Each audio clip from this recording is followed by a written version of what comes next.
Good evening, everyone. How's everybody doing? It's 7 o'clock-ish Confederate Standard Time. You know what time it is. It's time for your weekly episode of SCV Chat. Before we get started, as usual, the views and opinions expressed on this program are not necessarily those of the Sons of Confederate Veterans, its GEC, any division, brigades, camps, or other subsidiaries, strictly those of us who are expressing them. We had to take a little bit of 2-week hiatus because of Hurricane Ida and some technical difficulties last week, but we're glad to be back, especially on this being a momentous week for the SCV. How are you guys doing? Doing great. I'm doing outstanding. All right. Well, it is a momentous week for the SCV. If you've been living under a rock for the past couple of months, then you have missed something. And going to go ahead and turn it over to the Commander-in-Chief for some last-second announcements before the Forrest reinterment this weekend. You got anything? Oh, yes. As everybody knows, this weekend is a big weekend for us. Let me remind everybody that Thursday, visitation will be taking place at the Forrest Boyhood Home. It will start at 9 o'clock and go to 5. On Friday, visitation will start at Elm Springs. The procession will start at 8 o'clock. Visitation will start at 9 and it will go until 4 o'clock when we have to have the grounds cleared for security reasons. On Saturday, make sure you get there early. The gates will open around 7 o'clock. Please bring a lawn chair and water. The gates will close once again at 9:45 because if you're not in, we're sorry because the service will start at 10 o'clock and we will not have disruptions taking place. And that's also for security reasons. Please be, if you're staying at any of the hotels on exit 46, it's about 4 of them there. There will be shuttles. If you don't want to drive, there will be shuttles picking people up starting at about 6:45. And they will be running shuttle service from the motels to Elm Springs at 9:45. All shuttlecraft will be on the grounds, and they will not leave the grounds until after the service is over with. And shuttle will go till 2 o'clock in the afternoon. The Elm Springs gift shop will be open, Matt, if I remember correctly, at 8 o'clock in the morning that Saturday morning. Is that correct? Yep. 8 o'clock till 9:30, 30 minutes before the service. That way we allow the staff to have the opportunity to witness the funeral and to create an air of respect, remembrance, and reverence. It will reopen 30 minutes after the funeral service. And will probably stay open no later than 4 o'clock or sooner. I think around 3 o'clock it really is supposed to close. Please, like I said, bring water, bring your lawn chairs. And let me restate this. If you do not have a ticket, a security ticket with the QR code on it, please do not harass our people at the gates about trying to let you in. They will not let you in on the property without a security pass, okay? That is for Friday and Saturday. No security pass, no entrance. This is for security reasons. That is to protect the property. That is to protect our assets, protect our membership, as well as not to cause any issues off the property. We want this to go off without a hitch. Remember, it is a funeral. Okay, it is a funeral. Let us use respect, remembrance, and reverence to bury our dead once for the last time at their final resting spot. And please, I want to extend thank you to the Forrest family for allowing the Sons of Confederate Veterans with this great honor of having one of our heroes buried on our grounds. Let us bring him home and let's do this right. Please, this is not a political rally. It's not a flag rally. It is a funeral. If you bring flags, please only bring graveside flags. We want to make sure everybody has an opportunity to see the service. Big flags will block somebody's view. Please think about that and think about the occasion. All right, good deal, good deal. And one thing for our chat heads out there in the audience, Matt has been working very hard, not only at headquarters but organizing this for us. The final party for the general on Friday night. Matt, why don't you tell us a little about what the game plan is for at Catfish College? Well, catfishes don't go to college, but apparently they go to a campus. Catfish campus here in Columbia, Tennessee. If you're a chat head, show up around 6 o'clock. We're going to have, and you can have dinner with us. Pay for yourself. I'm not paying for anybody to come. I'm not rich at all. So, but yeah, I'd love to see everybody. It's a good time to meet and greet. We can celebrate the general. Have a good time together. It'll be a little bit of fellowship with SCV members from all over the country. So it'll be a lot of fun. Didn't I hear right that past Commander-in-Chief Chuck McMichael was paying for everybody? I thought that's what he said. I'm pretty sure that's what Chuck said. Chuck Mack's paying for everybody. Yeah. No, we're not going to put that on him. I could just hear those all the way from the bayous of Louisiana right now. Those fingers clacking away. No, it is a pay your way type deal. But we've got a big area reserved for us. Hope everybody comes out. It'll be a great time for us for fellowship, food, everything like that. So there. As soon as his expense account comes through, I love it, Chuck Mack. But it will be a great thing. Look forward to seeing everybody there. Without further ado, tonight we launched a new lineup about a month ago, where our first Monday of the month is a historical topic. Our second Monday of the month is a cultural topic, and our third Monday of the month is a book review. And we are so honored and blessed to have Dr. Sandy Mitcham. And the book we're reviewing this month is Bust Hell Wide Open. I've seen a couple people already comment in the comments section about it. Dr. Mitcham, I don't want to butcher your great resume that you have, so I'm going to let you just fill in our chat heads about yourself, and let's get this thing started, all right? Okay. I don't really know where to begin. I was a university professor for 20 years, bachelor's, master's, PhD, University of Louisiana at Monroe,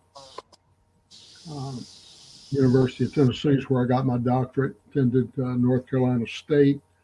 I've always been a military historian and also a military geographer. And a helicopter pilot at the end of the Vietnam thing. But I've written about 40 books, and this is my favorite. I was always interested in the Civil War, but I ended up writing about World War II for about my first 30 books, I think it was. Mainly because I did a marketing survey. I wasn't looking for a custom fit in an off-the-rack world. If I wanted a book, to write a book, I wanted it published.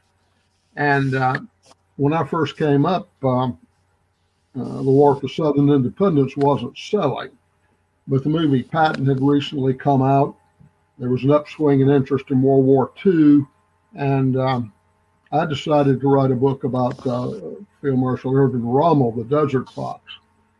Which I did, 920 typewritten pages, manual typewriter, no self-correcting feature. It would kill me if I had to do it today. And I have a distinction. I sold my first book twice. I sold it to Macmillan, a corporate conglomerate bought Macmillan. My editor got the corporate axe. I had to find a new publisher. That took over a year. Anytime you send off a letter of inquiry to a publisher and it comes back addressed to occupant, you can pretty much guess that the news is not going to be good. I sent to a small house up in Massachusetts, and they sent me a letter back and said, "Gee, we'd like to publish it, but it's too damn big." Their exact words. I said, "Thank you. You told me what I needed to know." I broke the original biography of Rommel into 3 volumes and sold them each as individual campaign books. And I kind of got into World War II about that. But nowadays, there's an interest in the War of Northern Aggression. And I decided to write about it because they were defacing our monuments. That's what I really got interested. And I've written 7 books on the so-called Civil War since then. And I've got another one coming out January 4th of next year. It's going to be called The Encyclopedia of Confederate Generals. I hope it's a successor to Warner's Generals in Gray, which is a great book, but it's only 80,000 words. He was limited to about 200 words per general. Regnery History limited me to 600, which brought it up to 251,000 words. And they wouldn't go more than that because we're getting into multi-volume territory. For me, the problem was I'd already written 400,000 words. I had to cut 150,000 words. And that'll be out. But what really got me interested in Nathan Bedford Forrest was a quote from Robert E. Lee. A newspaper man asked him who was the best general of the Civil War, and Lee replied, "It's a man I never met. His name is Forrest." And of course, I grew up in a home that venerated Robert E. Lee. In fact, I was 12 years old before I found out he wasn't a member of the Trinity. But so I read a book on Forrest, and I was hooked. I said, "I've got to write a book on this guy," and it was fun. I really liked Bedford Forrest. One of the things that got me interested was his relationship to his wife and their courtship. He was not a Christian at that point in his life. He thought Christianity was a fine religion for women, but it certainly wasn't for him.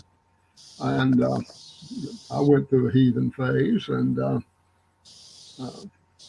but I did have sense enough to know I wanted to marry a Christian woman. Well, so did Forrest, and he proposed to Mary Ann, but she had to get her guardian's permission. Her father was dead, and Reverend Cowan wasn't at all excited about having Nathan Bedford Forrest in the family, and so they had a talk about it. And he said, "Forrest, why do you want to marry her? You fight, you gamble, you curse, you're extroverted, you're ill-educated, and Mary's quiet, demure, gentle Christian woman, and you're not Christian. Why do you want to marry her? She's nothing like you." And Forrest responded, "I don't want to marry anybody like me. I want to marry a Christian girl." I'm paraphrasing somewhat, but that was the gist of the conversation. And he did, and eventually came to Christ himself, but it was a long, hard ride for Mary Ann. Anyway, I found that opening when you're talking about the courtship of Forrest and Mary Ann, especially the story about the 2 young other suitors later found out. Spoiler alert. But when he came across them in the stream, Mary Ann and her mother, and him, that I found that very interesting myself. A lot of, from what I've found on Forrest biographies, they focus on his 1861 to 1865 life, or his 65 until roughly his death. But I love the fact that you covered his early life the way you did. Well, thank you very much. the twig was already bent by the time the war began. He respected women. He put them on a pedestal. He loved them, but not in the physical sense. He never cheated on his wife. And he would not tolerate disrespect to women. You couldn't tell a dirty joke, for example, in his presence. Fired one of his best friends from the Army because he had sex with a woman outside of wedlock. He said, "I will not have in my Army anyone who would do that to a woman." And I got in a little trouble with one of my editors there about Fort Pillow. I said Forrest attacked Fort Pillow out of chivalry. Women came to him and they had been violated, they'd been insulted, and they wanted him to destroy that garrison because its people were running amok. And Forrest told him, "I will take that fort if it costs me my life," because he could not stand anyone disrespecting a woman. He had a good character. The only I think real flaw he had was profanity. He had no particular regard for the third commandment, for example. But he was a very strong man in many ways. And I think he got a kick out of actual combat. He would undergo a glandular surge. His face would turn the color of heated iron. One observer said it looked the color of a red Indian. Basil, Confederate Brigadier General, saw that once. It hardly looked like the same man to him once he got mad. And Forrest is one of those people who can go from 0 to 90 in terms of temper in 1 second. Most people have to work themselves up into a rage if they can get there at all. Forrest could do it instantly. They had a bully come on a train. He was on a trip to New York, and he stormed in and said, "Where's Forrest?" And Forrest just jumped out of his seat right in his face. Said, "I'm Forrest. What do you want?" And the man ran, and Forrest chased him. And he ran into a crowd, lost his hat. And it was a northern crowd, but everybody thought that was funny. So what I found was really neat is like the retreat, Hood's retreat from the Nashville campaign, and how Forrest kept his men's morale up. Well, I mean, it seemed like he kept the whole Army's morale up. He was riding back and forth, giving them good words and keeping them going. So he had a real connection with his troopers. Not only, I mean, the whole Army as a whole. The guy was just, I mean, even in the worst times, Forrest always looked at he saw something good in somebody. That's what I took from it. Yeah, he had that effect on men. They knew where they were in the presence of a superior personality and were willing to follow him. And he saved that Army after the Battle of Nashville. If it hadn't been for him and the rear guard, it never would have made it. The Army of Tennessee never would have made it back to Tupelo, I don't believe. And it also showed that he could command larger bodies of men. Yeah. I think he was capable of commanding the whole Army. And I think it was probably too late by then, but I wish he'd had the chance to. But they replaced Hood with Richard Taylor, who was also a great commander. And eventually Joseph E. Johnston,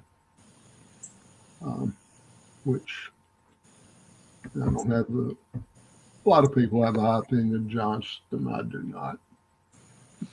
But, No, I don't either because of Vicksburg. Yeah, you read my book on Vicksburg. Yeah. Well, I haven't had a chance to read it yet, but the man sitting in Canton, Mississippi, with the Army of Tennessee on the back of Grant, he could have done something. Yeah, my position, and most people don't realize it, that Pemberton at Vicksburg was as blind as Lee was at Gettysburg, because Johnston took his cavalry. In fact, it was a rather interesting dispatch I came along in official records. Pemberton wanted his cavalry back, and he kept petitioning Johnston, and Johnston wouldn't give it back. And Pemberton said he needed 4,500 cavalrymen or 2,500 cavalrymen if they were commanded by General Forrest, which shows how high Pemberton held him in such high regard. And you mentioned Bedford Forrest and his interesting, his choice of words, but of course there are a bunch of colorful quotes by him.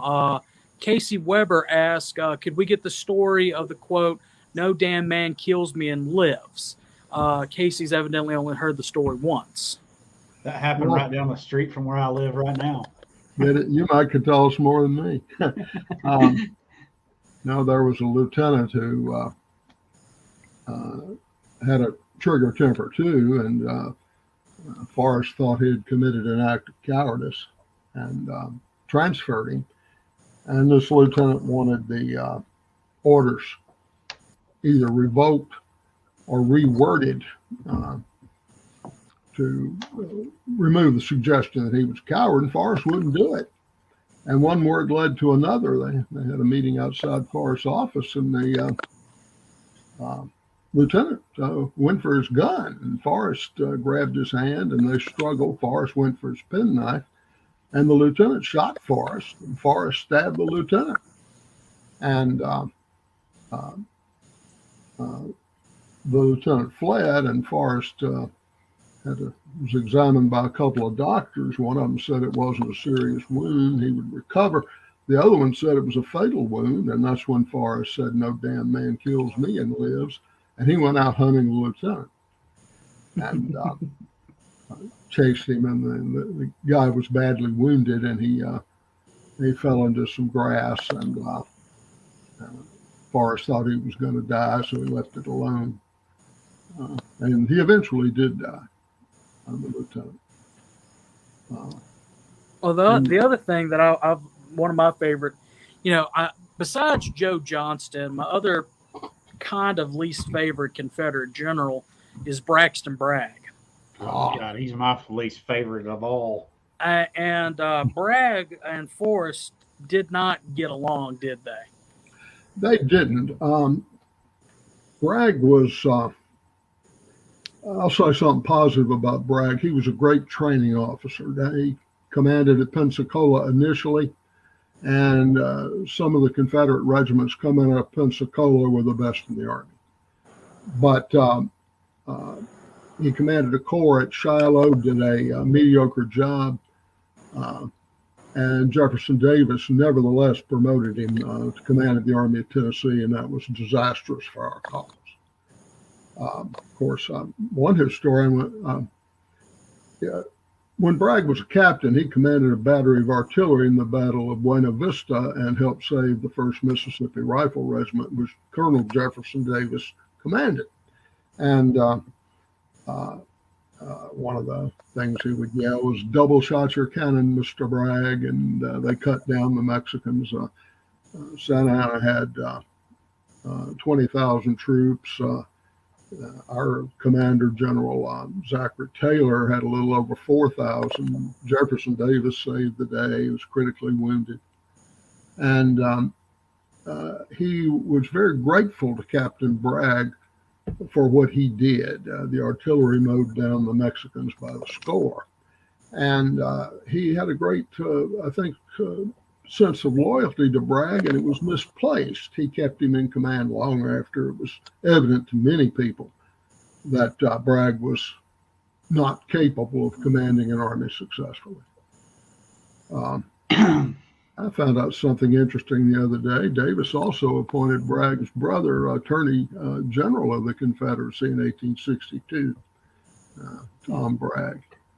But Forrest asked for a transfer a few times. The last time he asked for a transfer, it was accompanied by a death threat. And that's how Forrest and Bragg parted company. Because Bragg, people took threats from General Forrest seriously. He didn't make idle threats. Yeah, in fact, Yeah, Jason, from the book, I could tell he didn't make idle threats. I'm sorry, say that again? I Go said, ahead, Matt. from reading your book, I can tell that he did not make idle threats. No, he was did very not. serious. If he was going to kill you, he's going to kill you. Yeah, and Jason Lloyd was alluding to that in his comment. He said, love the story of Forrest and General Bragg at Chickamauga, where Bragg wanted to take most of his command over to Joseph Wheeler, or General Wheeler, rather, for the second time in the war. And that's, of course, when, Forrest threatened to kill him. But it's that time of the evening where we take our commercial break. Just to remind everybody, our commercials are sponsored by Victory Flags and More, and the Make Dixie Great Again Confederate Legion Southern Victory campaign. Please visit victoryflagsandmore.com, see what they have. Hopefully, within the next couple of days, I can get over there after the funeral, of course, and meet with the graphic designer and see about our next T-shirt. For everybody who did purchase one of our Let's Bring 'em Home T-shirts, we do highly appreciate that. The funds were donated to the reinterment fund. The next check that we get will be probably after the reinterment, so we will be donating that to the re-erection of the Bedford Forrest equestrian statue at Elm Springs. Yeah. And hey, when we come back, let's talk about the Jackass Brigade and Sprite. That's a good chapter of the book. So anyway, go and make sure you visit victoryflagsandmore.com. Also, if you're not a member of the Confederate Legion, or if you haven't heard about the Confederate Legion and Make Dixie Great Again, please go and visit makedixiegreatagain.org. The information is scrolling across the bottom of the screen. It's the National Confederate or National SCV's plan to be proactive in taking back our heritage. We say we reclaim our heritage 1 week at a time, but we've got to do more all throughout the entire Confederation. Without further ado, Mr. Producer, please roll the clip. There is a place, nestled in the rolling farmland of southern Middle Tennessee. A home, constructed in 1837, nearly lost to the ravages of war. Saved by a servant and a Confederate general. A place where families loved and lost. If walls could talk, what stories could be told? If a place, a home, can feel love, loss, pain, surely this is one of those places. Nearby is a more recent structure, and inside are the stories of heroes and heroines, stories of battles won and lost. Stories of sacrifices made by the people of its native soil. A place that will tell the true and complete story of the Southland and the war fought for its freedom. From the causes that led to the conflict to the modern-day struggles to protect Southern history. Historic Elm Springs and the Confederate Museum at Elm Springs are the general headquarters for the Sons of Confederate Veterans. A place where the story of the Southland and its historic struggle is preserved and told. Come and discover your history.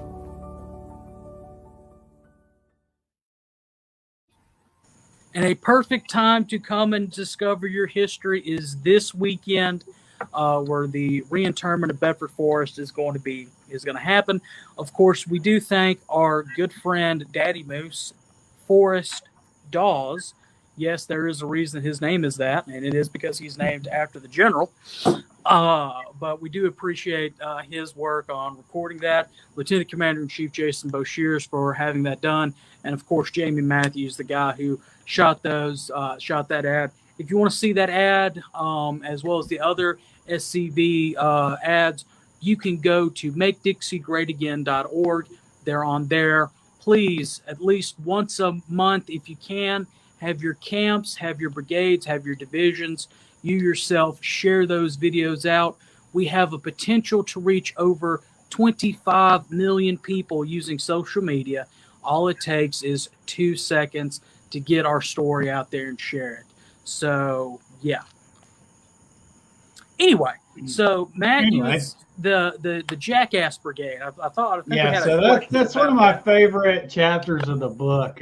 The pursuit, the him pursuing the Jackass Brigade, and Doctor, if you want to get into why they called it that, so our fans know what we're talking about, or the chat heads, but it was such an interesting story of how he chased these guys pretty much all over Alabama and South Tennessee. So. Yeah, he did. He chased them all the way across North Alabama, almost to the Georgia line before he caught up with them at Lawrence Plantation. Forrest was outnumbered 4-1 at Lawrence Plantation, and no Yankees escaped. He had hung on them for over a week, pursuing them. Their idea was to break through North Alabama, get to Rome, Georgia, where they could destroy the bridge. That would defeat the pursuit, and they were going to destroy so much of the southern infrastructure, it would have been difficult for the Army of Tennessee to maintain its positions. And that intrigued General Rosecrans, the U.S. Army commander, and his chief of staff, James Garfield, who later became the U.S. president. But Forrest hung on them like a tick on a mule and just literally wore them out. And part of their problem was, for some reason, which defies human understanding, they decided to launch the raid riding mules. So that's why they called it the Jackass Brigade. Mules are excellent work animals, but they're not horses. They don't behave like horses. If you ride a mule, especially above a walk, it'll wear it out very quickly. That's why, as an adage going back to the dark ages, a good farmer doesn't ride the working stock. Also a pretty good motto for modern CEOs. But they tried to, and the mules broke down, the mules got away. The mules were legendarily stubborn. They liked to bite and kick anybody they didn't like, and they didn't like anybody.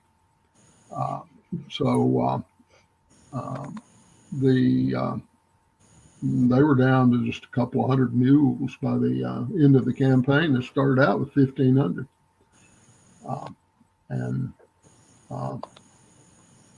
Forrest, of course, he rode his horses to death too. He ended up in Rome, Georgia with 500 horses, and over half of them died in the next few days because they'd been overridden.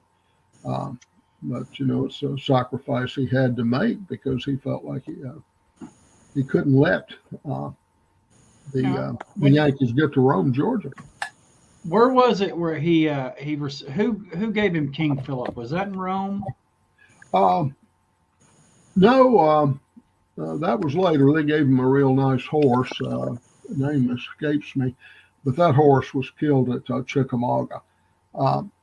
He bought King Philip about that time, and that was the most interesting horse in the whole War of Southern Independence, yes, as far as I'm concerned. King Philip was lethargic around camp, but he got his blood up when there was fighting to be done, and he became another combatant. He would bite Yankees, step on them, kick them, and they say horses are colorblind, but this one could definitely tell the difference between butternut and gray and blue. After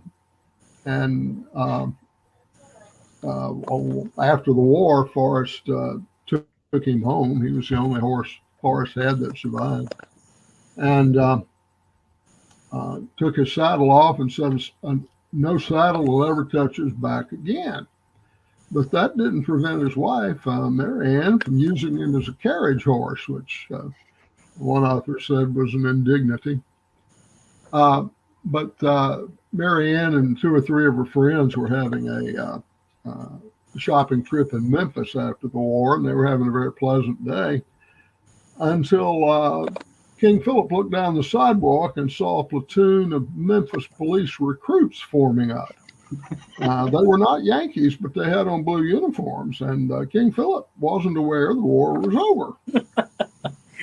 So he took off lickety-split down the sidewalk. Men were, packages were going all directions. Men were pulling their wives away and their girlfriends away, keep from being run over by this war horse that had blood in its eyes. And of course, Mary Ann was a small woman. She couldn't control him.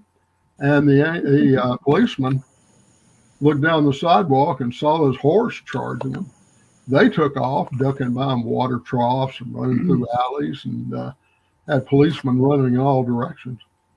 And in the end, you had 3 or 4 women in the back of a carriage screaming, and King Philip occupying the ground the policeman had been on, and was just very pleased with himself. But he saved Forrest's life in the battle at which led Plantersville. It led up to the Battle of Selma. Forrest waded into a group of 5 Yankees, part of a saber regiment, and he shot one of them, and one of them swung the sword at Forrest, and he blocked it, but it knocked the hammer off his pistol, cut it off. So Forrest was basically surrounded, and he took off, and the Yankees were on hot pursuit. He'd been wounded, but wasn't any serious wound. And there was a wagon in the middle of the road, and because of the trees and the ditches, he couldn't get around it. And King Philip jumped the wagon long ways, and everybody who saw that jump was astonished that any animal could do that. And Forrest landed on the other side, and there was only one Union soldier that kept up with him. His name was Captain Taylor. And Taylor stabbed him with a sword, and Forrest ran him through and killed him. And he escaped that. Of course, King Philip almost got him killed there at the Third Battle of Murfreesboro. The Yankees had kind of broken through, and King Philip saw it, and he was ready to charge an entire Union regiment by himself. And it's a good thing Forrest was a very strong man, because it took every bit of his energy to turn his own horse. King Philip was a warrior. Well, I've seen Forrest had some great horses. I mean, Roderick was another great horse he had. Oh, absolutely. Roderick was. Most people think the horse that is in the statue was King Philip. It's not. It's Roderick. Okay, I was that's. So what? I was actually on the phone the other day with Executive Director Adam Southern. I got a thing where I call him every Friday and I tell him a funny joke, and it was Funny Joke Friday for him, and we began discussing, and with it being college football season, we got and the funeral coming up, we got to talk about which Bedford Forrest, which SEC team would Bedford Forrest currently pull for. But that's all I wanted to ask you. What I wanted to ask you, we eventually began debating what was Forrest's greatest victory. And I'm going to kick that question over to you. In your opinion, what was his greatest victory? Well, most people say it was Bryce Crossroads. He had 3,200 men. The Yankees had over 13,000 if you count camp followers. And he crushed them. It took them 9 days to get from Memphis to the area around Bethany, Mississippi. It only took them 2.5 days to get back, at least what was left of them. But they weren't encumbered by things like wagons and cannons and caissons and ambulances. Forrest had them all. They didn't have any vehicles left. It was a thorough victory. Field Marshal Rommel, the Desert Fox, supposedly said it was a most perfect victory in world history. But I've always liked Okolona.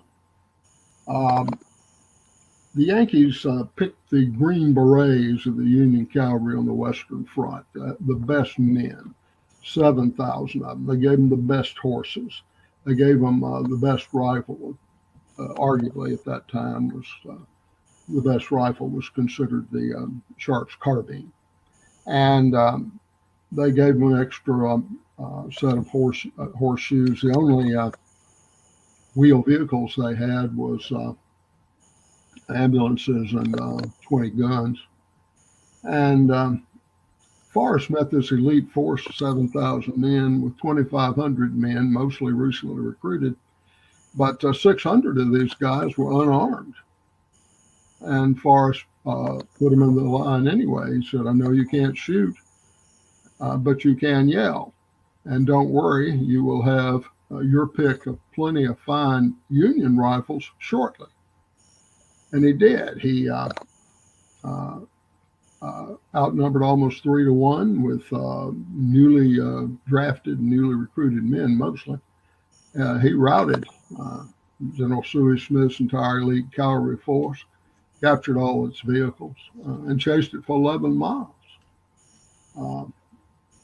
And at the end of the battle, all the Southern cavalrymen were armed with Sharp's carbines. Now, was it? Well, I'm going to segue this to my final question, and then I'm sure Matt and the Commander-in-Chief have some. Let's talk about, if you don't mind, the family dynamic, at least within his staff and everything like that. His son and his brother, and the family that he did have fighting with him. Well, the family had fighting with him was Jesse, who was killed in Oklahoma, and Willie, his son, who was lucky to survive the Battle of Tupelo. He had a cannonball explode over his head. Ball, respects should have tore him up. It did knock him off the horse, and he was kind of senseless for a day. But several of his staff officers, and I list them in the book, were offered promotions for other units, and they wouldn't go. They preferred to stay with Forrest. The exception, of course, was Adam Johnson, who later became a brigadier general. Called him Stovepipe Johnson. Little aside here, he called him that because he took 12 men and made the Yankees evacuate Newburgh, Indiana, by parading them at a distance, pretending they were cannon. And he chased away 2,000 Yankees with 12 men by pulling that bluff. So Forrest had some good people working for him. And was one of my favorite family members was the only Forrest boy who was not in the war. His name was John Forrest. His grave's there in Elmwood, not far from Shelby Foots. But John fought in the Mexican War, and he was part of Jefferson Davis's Mississippi Rifles. And a Mexican bullet shattered his spine, so he couldn't walk without crutches. And after the Yankees took Memphis, some sailors decided they would verbally abuse Forrest's wife, Forrest's mother. Her name was Mrs. Luxton. She had remarried. And she told John. Well, these sailors decided they would go see John and tell him what white trash he was, and they started. And John told him, you will shut up. You will not talk to me that way. You will never see my mother again. You will never verbally abuse her. If you do, you will pay for it. And the coxswain's mate, who was the self-appointed leader of this group, continued to denigrate the Forrest family. And John got up and tried to hit him with his crutches. But one of the Yankees was ready for this, and they kicked the crutches out from under John. He fell to the floor. And they thought that was amusing, watching a crippled war hero fumble for his crutches. But John wasn't fumbling for his crutches. He was fumbling for his derringer. And they didn't realize that till it was too late. And John shot the coxswain's mate. And he was in a coma for a while, and they weren't sure he was going to pull through. He finally did. It took him months to recover from his wound. Anyway, the Yankees arrested John, put him on a gunboat in chains, bread and water and all that. Well, Mrs. Forrest, now Mrs. Luxton, wrote Nathan Bedford Forrest and told him what had happened. And Forrest wrote a threatening letter to the commander at Memphis. Of course, as we've already discussed, threats from Nathan Bedford Forrest were taken seriously. And he told them, he basically gave them three choices. They could release John, or they could give him a fair trial and a speedy one, emphasis on fair, or they could wish they had, because Yankees weren't the only ones who could abuse prisoners. And Forrest told them basically, I'm taking a lot more prisoners than you are. And John was immediately released. They did try him, but the tribunal consisted of some Union officers who did not think that kicking crutches out of crippled war heroes was at all funny, and John was acquitted. Anyway, it was an interesting family. Jeffrey Forrest killed Oklahoma. He would have been a brigadier general probably in a matter of a few months had he lived. He was a lot like Nathan Bedford Forrest. He was, I think, 24 years old at the time. Wow. I got some. I want to talk a little bit about his life after the war. Everybody that's in the SCV and most of us, we all know his great exploits during the war and his great battles and his great victories. What we don't talk about really is how he became a good citizen after the war and the things that he did for his community and the people that lived on his plantations or his farms or any businesses that he had. It seems to me like he spent himself destitute trying to take care of other folks after the war. Oh, he did. Any former veteran of his, if he needed money, Forrest would give it to him, even if it made him broke. He was very generous. In fact, they had an incident where he killed a wife beater, and at the trial, the head of the Freedmen's Bureau told the judge that one of Forrest's problems is he was too generous and too liberal a character. The Freedmen's Bureau man was appalled that he would actually let blacks who lived on his plantation own weapons, carry guns. But Forrest was, not every Yankee that met him after the war came back saying he's nothing like I expected. He even made, it seems he was revered by his men and respected by his enemies. He was, but the Northern press, you know how fake news works. It worked the same way in those days.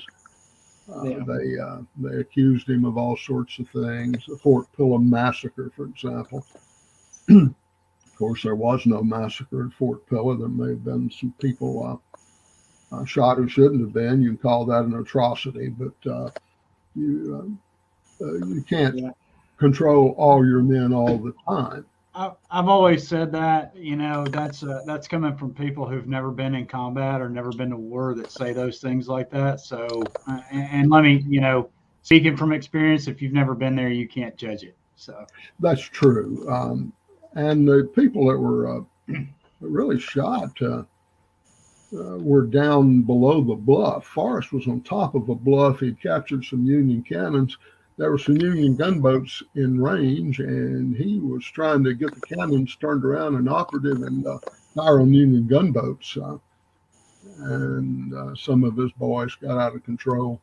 Of course, you got to remember the garrison at Fort Pillow was largely intoxicated by then. They had a 24-year-old major who gave them free access to barrels of whiskey, ale, and beer, and even provided dippers.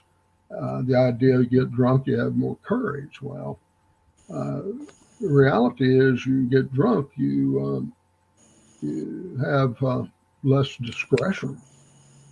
You have less control of yourself. And they said some things to the Confederates that they shouldn't have said, that were biologically impossible anyway.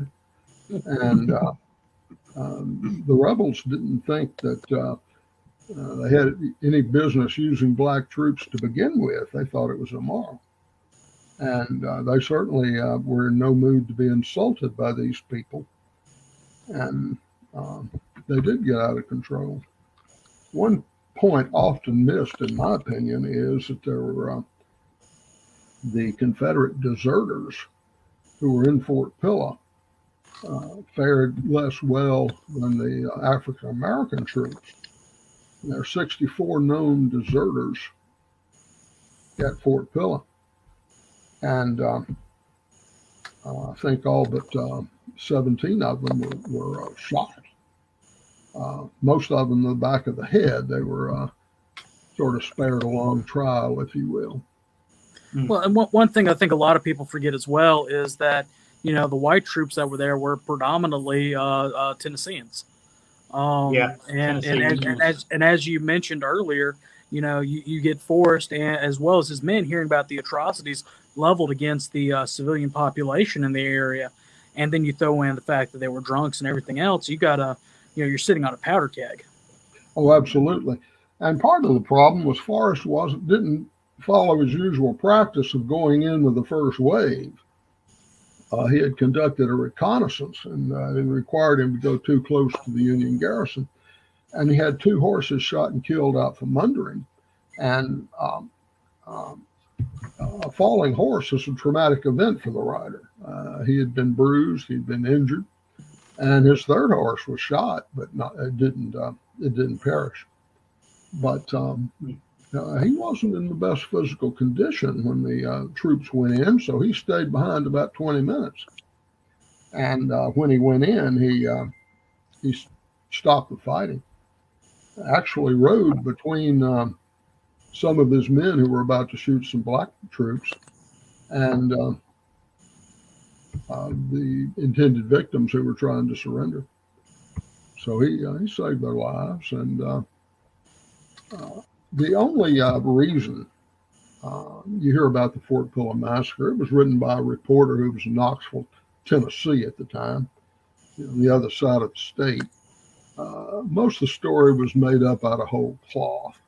They were supposed to have killed women and children. Well, they had been evacuated the day before. There weren't any of them there. They supposedly crucified one, which is pure fiction. They supposedly buried African American troops alive. There's about that much truth in that story. What happened? A lot of them were overrun, and some of them did play dead. And then, as soon as the first wave of Confederates passed, these guys surrendered. They said, "Spare me, massa. I was scripted. I didn't want to be here. They scripted me," and that was short for conscription. The Yankees drafted a lot of black people who didn't want to go. And the Confederates believed that story because it was highly feasible. But one of these guys who was played dead too long. And some of the rebel boys noticed that the corpse was breathing. So what they did is they picked him up and threw him in the mass grave and started covering him up with dirt. And of course, he came straight out of the grave, and they fell to their knees and lifted their hands above their heads and saying, "It's the second resurrection." They had a practical joke with him, and that's all there was to it. They certainly didn't bury anybody alive seriously. Right. John Roberts asked, speaking of Fort Pillow, didn't they offer terms to the Union garrison before the attack commenced? They offered terms twice, and the terms were extremely generous. You've got to remember, since the Dred Scott decision in, 1858, black people were officially, according to the U.S. Supreme Court, not human beings. The Confederacy had the law that if they were captured, they'd be returned to slavery. And Forrest offered to send them to prison. He offered to treat them as prisoners of war, which was a big concession that most people miss. And the Yankees would not accept those terms. And it's one of history's small ironies. After the Battle of Fort Pillow, the African-American prisoners were treated better than the white Yankees because the African-Americans were put in labor battalions in mainly Mobile. And it wasn't Boca Raton, but you might not get anything to eat but beans and rice, but you can live on beans and rice. And the end of slavery was in sight, so they came out pretty good compared to the white Yankees, who ended up in Andersonville, which was a good place to die in. Yeah. So one of our guys, let's see if I can find it. Casey Weber wants to know, didn't he become a full Christian after the war? And yeah, he did, right? I mean, he met one of his old lieutenant colonels who had become a Baptist preacher. Is that correct? Yeah. Yes, his name was Raleigh White, but he'd been inching toward Christianity for a long time. And he ran across Raleigh. Actually, I think he commanded the 14th Tennessee Cavalry, actually commanded a brigade for a while and did a good job of it. And he was 27 years old at the end of the war and pretty much a heathen. And he found Christ, and they ran into each other in the streets of Memphis. And Forrest had heard that Raleigh White had gone to Brazil. He was pleased to see him. And they talked a while, and he asked White, "What are you doing?" He said, "I'm a very different man from I was during the war. I'm preaching the gospel of our Lord and Savior, Jesus Christ." And Forrest said, "Well, it's interesting. I'm thinking about Christianity. We ought to talk about it sometime." And White did exactly what you ought to do. He looked at Forrest and said, "What about right now? Let's talk about it right now." And in those days, as I'm sure you gentlemen know, banks had lobbies where men came in and discussed business, and people left them alone. It was sort of like a waiting room. He and Forrest talked for an hour and 45 minutes about the Bible and Christ. And they ended up on their knees praying. And Forrest was baptized in his home church about, I think, 10 days later. So White was very instrumental in bringing Forrest to formal Christianity. I think he was pretty much accepting of Jesus by that time. So, the more I've read about this book, or the more I got into this book, I realized that Forrest was so much more than everybody has painted him to be. He's a very complex character, probably one of the most complex I've ever read. He goes through trials and tribulations through his whole life, comes out, changes his life in the end, and is a good, wholesome man when he passes away that everybody can respect. Yes, I think he was. He never quite succeeded in cleaning up his language as much as he wanted to. After he accepted Christ, he was no longer profane. He was maybe almost as bad as General Patton during the war. But after he found Jesus, The only profanity was a word that would occasionally slip out. And he never used profanity in front of women, and especially Mary Ann, although once in a while one word or two would slip out. What his biggest vice, in addition to profanity, was gambling. He loved to gamble. He did it on the battlefield. He did it at the poker table, and he almost always won. I can document 2 occasions he won the modern equivalent of $50,000 in one night. Another time he won $100,000, and that was his last time he played.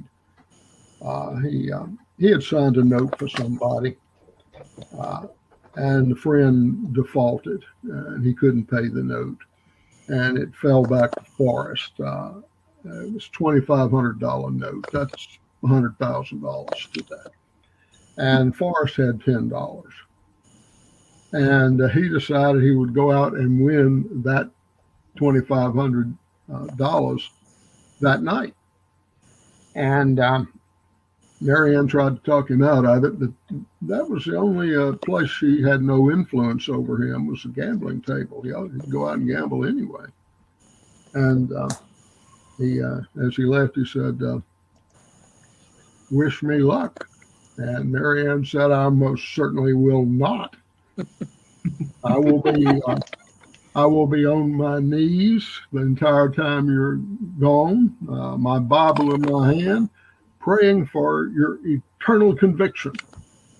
And Forrest won the required $2,500 and started packing up the money. And of course, the other gamblers didn't want him to do that. They wanted a chance to win it back. And Forrest said, "No, sir. I have a woman at home in a rocking chair. I'm going to go sit in the rocking chair beside her, and I will never gamble again." And he never did, as far as I could tell. It sounds like one of the new events that needs to happen at the national reunion is the Bedford Forrest poker game. You gentlemen go ahead. I will not be joining you.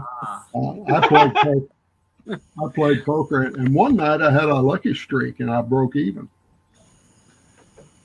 I could take in some boo-ray or something, but not poker. Now, Mama Linda Gramblin, wants to know how you are related to the general. I'm not. Not by blood relation. I wish I was. I would be proud, but I'm not. Okay. There was I haven't ever been able to track it down. I'm said to be related to General Richard Griffith in Mississippi, who was killed at Savage Station.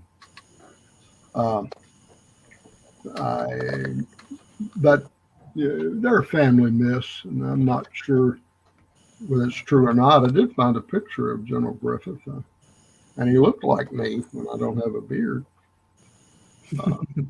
But I always said that General Griffith was an extremely handsome man, but oh, my bad, Mama Linda. I see that now where you said you were asking Sandra May. On our screen, it just pops up as a comment, like you're chatting into the show. So my bad on that. But for the last question, unless Matt, you have another one, I'm going to kind of poke the commander in chief for a second. Can you describe the relationship between Forrest and Beauregard? Forrest and Beauregard? Yes, sir. They seem to respect each other. I know Beauregard respected Forrest. I've never read anything where Forrest had much of a comment on Beauregard. Beauregard did say that Beauregard's favorite general was himself, but he said that Forrest's capacity for war was only demonstrated limited by the opportunity for its display. Beauregard had a great deal of faith in Forrest. Yep. But most of them did. General Beauregard had a lot of faith in Forrest. In fact, when he became the department commander, he tried to, at several times, put Forrest in very high-level command positions. And when he saw what happened between him and Hood, of course, that's when he encouraged Forrest to be transferred and given his own command. Yeah, Beauregard did let Forrest go after the Battle of Corinth. The Yankees were threatening Chattanooga, and Colonel Saunders, who was in his 60s, a highly respected man, went to Beauregard's headquarters and said, asked him to give him Nathan Bedford Forrest for East Tennessee. And Beauregard didn't want to, but he realized that Chattanooga, Tennessee was a much more strategic position than Tupelo, Mississippi. So he released Forrest. That's the only time it came to, that's the last time it comes to my mind that he was directly under Beauregard. I have one final question when we get Yeah, sure.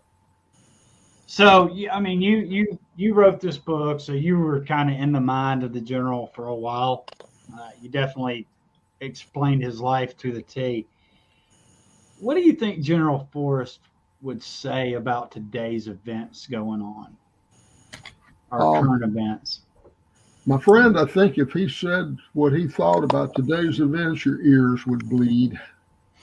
That's what I thought. I remember two occasions where he had to face demonstrations. One was in Nashville when they were trying to evacuate the place, and the mob was trying to get the supplies that he was trying to evacuate. Forrest identified the leader. He rode out into the crowd and struck him over the head with his revolver and knocked him out. And the other one happened in Johnsonville when the day before he had blown away Sherman's supply depot there. Well, they had a kind of a spontaneous demonstration as the rebels were leading. They had the river, of course, between themselves and the Yankees. And they started yelling things at Forrest and his command. And Forrest halted the last artillery battery and unlimbered it and opened up on the mob. And those who weren't killed disappeared over the hill. He knew the short way to end the demonstration. And I think we can take a lesson from that today. There's people that are burning their cities. You can't coddle them. They won't stop just because you ask politely. I think it takes what Napoleon called a whiff of grape. Napoleon also knew how to end a demonstration. And it will come to that. They may burn down a few more cities first, but eventually it will. Final question of the evening. Sure. We're well next to the last, and I mean it this time. Our cousin Vinny up in New Jersey asked that Forrest died of diabetes. Was this something he had for a majority of his adult life, or did it occur post bellum, or and how did they treat it back then? Well, that was the problem. They hardly knew what it was. They didn't treat it. They didn't understand the relationship with food. Like, well, I know more about it, and I wish I did. I'm diabetic, but they didn't know you can't eat whole wheat bread. They didn't eat a lot of sugar in those days, but they other foods turn into sugar when they're consumed, like bread, potatoes. They didn't know that. So, basically, it wasn't treated, and that's what killed him. Final question. Where's the best place for somebody to get a copy of Bust Hell Wide Open or any of the other 40 books that you have written thus far? Probably Amazon.com, Barnes & Noble. fact, maybe having another one coming out. I wrote a book years ago, my first Civil War book, Richard Taylor and the Red River Campaign. That was 10 years ago. I've gotten some more information since then. I revised it slightly, and I gave it the title I wanted to have to begin with, Confederate Patton, because Richard Taylor was more like Patton than anybody in American history. He may have been more profane. I think he was smarter. I think he was a better general. I think Patton was a great general. But Richard Taylor in the Red River Campaign had 8,800 men, less than 9,000 men. He whipped a Union army of 32,000, chased them 200 miles all the way across Louisiana, routed them and surrounded them twice, and also cut off the Union inland flotilla. He was fortunate to escape. And it's a good example, I think, of the importance of leadership. The Union commander was Nathaniel Banks, who they call Napoleon P. Banks. He was the Speaker of the House of Representatives. So you got General Patton on one side, if you can imagine that, and Nancy Pelosi on the other. Guess who won that battle? The fact you're outnumbered 4-1 really doesn't matter if you've got a great leader and they've got somebody like Banks or Pelosi. Well, we appreciate you coming on. We appreciate you writing the book. This is the book we chose this month. We're right now choosing another book that we'll announce on Thursday night. So everybody tune in for Look Around the Confederation Thursday night at 6. You got any guests coming on this week, Matt? I don't know, man. I'm just coming back after this rough 2-month period I've had with family members passing away. So Harrison says he's working on it. So the producer Moose has got something in the works. So I think we're gonna have something. I'll talk with Moose after this. But Dr. Mitcham, I can't thank you enough for coming on tonight. It's been absolutely amazing. I'm glad I got to talk to the guy that wrote my new favorite book. Thank you. It was an honor for me to have you on the show. I'm kind of starstruck a little bit, to be honest with you, because it was really, really a great book. Even my wife enjoyed it. She listened to it on audiobook with me, and she was like, "I didn't know all this stuff," and now she's a big General Forrest fan. So. A lot of people are. Forrest was, like General Lee said, he was the best general in the Civil War. And General Sherman said he was the best cavalryman in American history. And well, he's definitely somebody I can connect with, especially that being a heathen and finding Christ in your later life. Yeah, me too. Unfortunately, me too. Thank you, Tom. I absolutely loved it, and you're welcome back at any time. We may, and we will. Well, we will be doing another one of your books soon, probably before the end of the year, because you've now got me sold on the Dick Taylor one. Yeah, me too. Yeah, I kind of want to read that now, because I've always thought that Patton and Stonewall Jackson shared some similarities, but I'll definitely, if you've done the research, I'll do the reading. One thing I do want to mention and remind everybody is that our second annual Constitution Day special is coming up. We started this last year. We're not going to be able to broadcast on actual Constitution Day because that's Friday. It's the day before the funeral. So we're actually going to push it back. Matt has agreed to let us use a Thursday time slot. So next Thursday, the 23rd, we will be broadcasting with, trying to get to my brands page really quickly, with second annual Constitution Day special. We have Carl Jones and the Kennedy twins. That is September 23rd at 7 p.m. Confederate Standard Time. Can Carl wear that wig? I have a wig for him that looks like it, and I'm going to try to remember to bring it up to Tennessee this weekend. Because I haven't seen him commenting on. Of course, Carl's had the Rona and he's getting over it. But that is coming up. Reminder also, remember that Friday night, 6 p.m. Confederate Standard Time, Catfish Campus, Columbia, Tennessee, is where we will be eating supper. So if you're in the Columbia area, what else you got to do? Come eat. You gonna come eat with us, CIC? Yeah. Well, You buying? no, I'm going to be. My mother-in-law's on her deathbed. I'm going to have to miss it. Oh, sorry to hear that. Yeah, she's a wonderful Christian lady, but she's got Alzheimer's, a stroke, heart trouble, and she can't even get out of bed now. We'll definitely be praying for you. Appreciate it. Funny thing, just she was at home, but she kept saying, "I want to go home. I want to go home," and they kept telling Nana, "You are home." Then it occurred to us later, that's not the home she was talking about. She's talking about her heavenly home. But it only occurred to us later. Well, anyway, I'm sorry for the digression. No, that's okay. No, that's fine. Well, you and Mrs. Mitchell will definitely be in our prayers. Well, thank you very much.